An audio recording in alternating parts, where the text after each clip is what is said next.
Hey guys, and welcome back to my channel. Today I'm going to be taking you through my top 10 rides at Alton Towers. Now, there might be some controversy in this video, so tell me your thoughts below, and please consider subscribing and liking the video. Now, without further ado, let's leap into it. At number 10 we have the Altonauts Rollercoaster Adventure. This opened in March 2015 and is a Zamperla Junior coaster.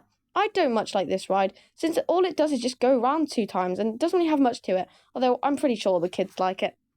Next up, at number 9, we have the Rollway M Train. Quite a lot of people like this ride, but I'm not much of a fan, so that's why it's quite low down.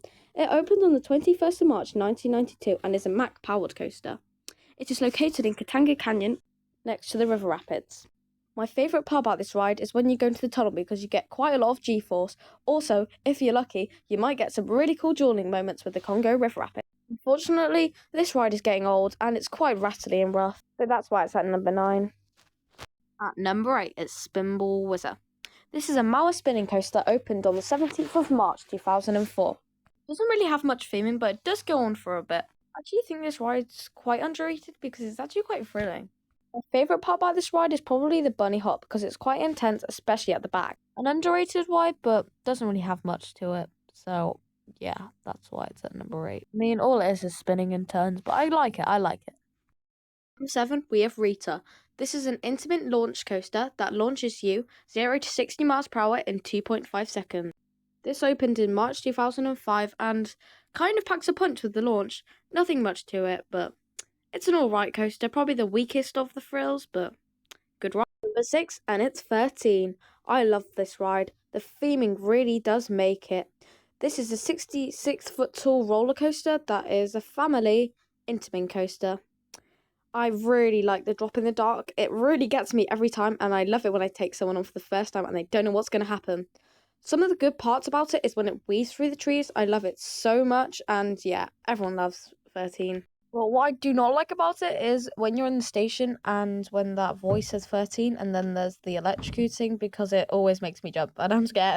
At number 5 we have Oblivion. This is the prototype B&M dive coaster, which is meant to be vertical, but is actually 87.5 degrees because that would put too much stress on the train. This ride is really short. All it is basically the drop, but it's quite an intense drop, and the tunnel is really dark, especially because they repainted it. There's quite a lot of mixed opinions about Oblivion. Should it go higher on the list? Should it go lower? But I think it's perfect right in the middle. Obviously different to other B&M dives, but it's simple and effective. It does the job. But obviously, as I said at the beginning, it's the prototype, so there wouldn't be any of like the world-renowned B&M dives there is today. So that's all applaud Oblivion, hey? And number 4, and we have the iconic Smiler.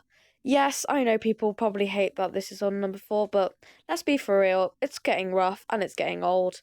This opened back in 2013 and is a Gerstlauer Infinity Coaster. It's known worldwide for the most inversions on any roller coaster in the whole entire world. John Morley was the designer for this ride and he really wanted to beat the record by 4 inversions, and that's exactly what he did. It is fun, but I'm afraid my shoulders are getting battered from it. So I recommend not riding it back to back and yeah, just going on those times. So yeah, that's a Smiler. At number 3, we have Galactica. Now, I'm sorry to disappoint you all, but yes, I would absolutely love this to be retracked. But while it's here, let's just enjoy it, okay? Being flying coaster and was the first one to ever open, along with Oblivion as the first ever B&M dive coaster. My favourite elements about this ride is that first drop because you can just see the ground and it always shocks you.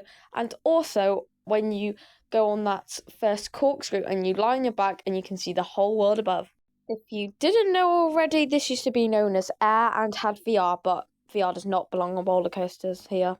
Well, yeah, I do want to retrack, but for now, let's just enjoy this ride, and I love it so much. It is so good. At number 2, let's all feed the flames because it's Wickman. UCI Woody opened in 2018. How about this ride is the theming? Hands down, one of the best themed rides in the UK. It is amazing. It is so good. I love fire. I love wood. I love Feed the Flames and everything about it. It is so good. I recommend everyone go on this ride. Obviously, while you're at Alton Towers.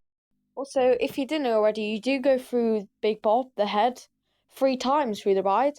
And I always put my arms up because it's just so good. But there's nothing much to follow about this ride, but they should definitely add a single rider queue.